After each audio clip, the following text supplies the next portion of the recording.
ಪ್ರಿಯ ವೀಕ್ಷಕರೇ, ನಾವು ಇವತ್ತು ಮನೆಯ ಸ್ಟೈಲಲ್ಲಿ ಸಾಂಬಾರು ಮಾಡೋದು ಹೇಗೆ ಹೇಳ್ಕೊಡ್ತಿದ್ದೇನೆ. 5 ಎಸಳು ಮೆಂತೆಯನ್ನು ಹಾಕಿದ್ದೇನೆ.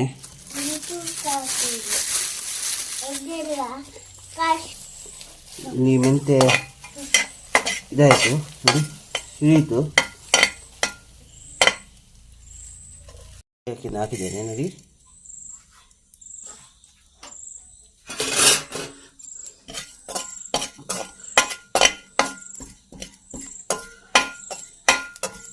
ಸ್ವಲ್ಪ ಸಿಡಿಬೇಕು ನೋಡಿ.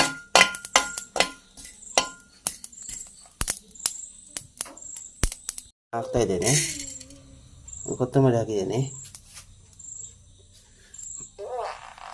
ಕೊತ್ತಂಬರಿ ಹಾಕುವಾಗ ಸ್ವಲ್ಪ ಎಣ್ಣೆ ಹಾಕಿ ಇದು ಮಾಡಬೇಕು.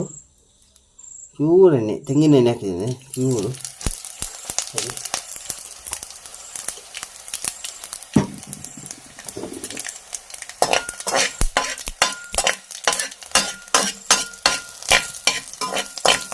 ಅದು ಜೀರಿಗೆಗಿಂತ ಸ್ವಲ್ಪ ಜಾಸ್ತಿ ಬೇಕು, ಸ್ವಲ್ಪ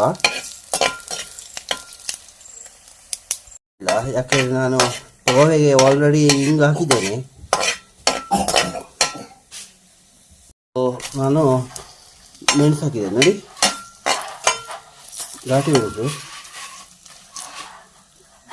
ಘಾಟಿ ಮೆಣಸು ಹಾಕಿದ್ದೇನೆ.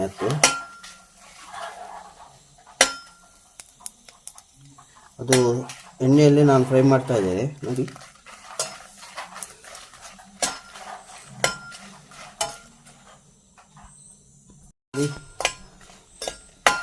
ಕಾಯ್ತಾ ಬಂತು ನೋಡಿ.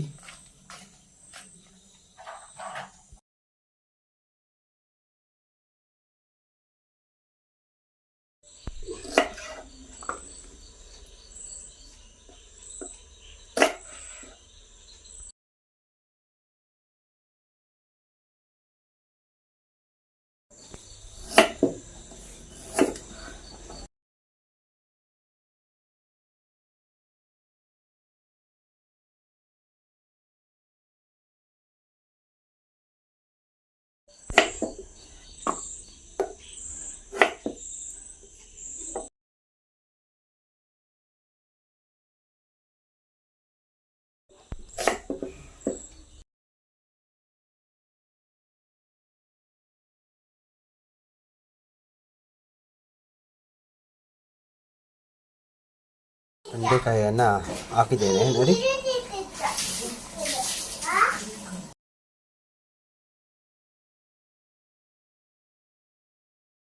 ಬೇಯಿಸಲಿಕ್ಕೆ ಹಾಕಿದ್ದೇನೆ ನೋಡಿ.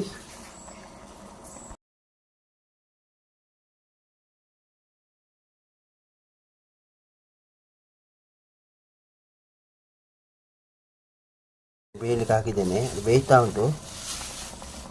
ಇದು ಬೇಯ್ತಾ ಬಂದಿದೆ ನೋಡಿ.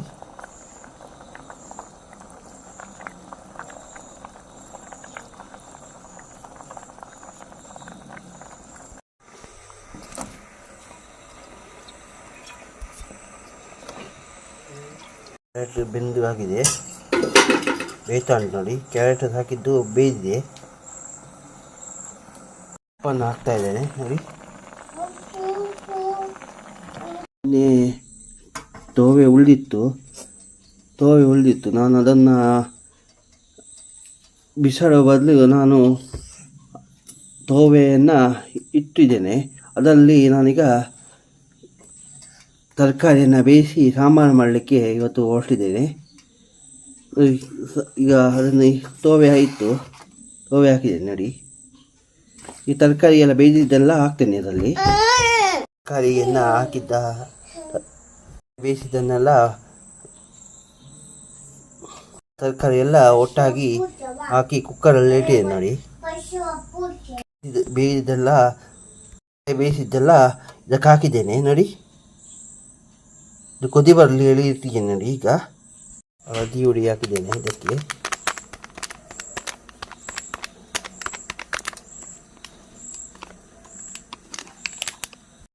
ನೋಡಿ, ಬೇಯ್ದಿದೆ.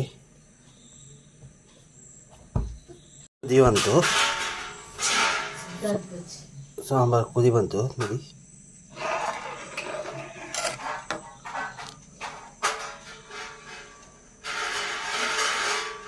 ಅಕ್ಕಿ ಹೊತ್ತಿಗೆ ಊಟ ಮಾಡಲಿಕ್ಕೆ ಇದು ಒಳ್ಳೆ ಆಗ್ತದೆ. ಸಾಂಬಾರು ಮನೆಯ ಸ್ಟೈಲ್ನಲ್ಲಿ ಮಾಡಿದ್ದೇವೆ.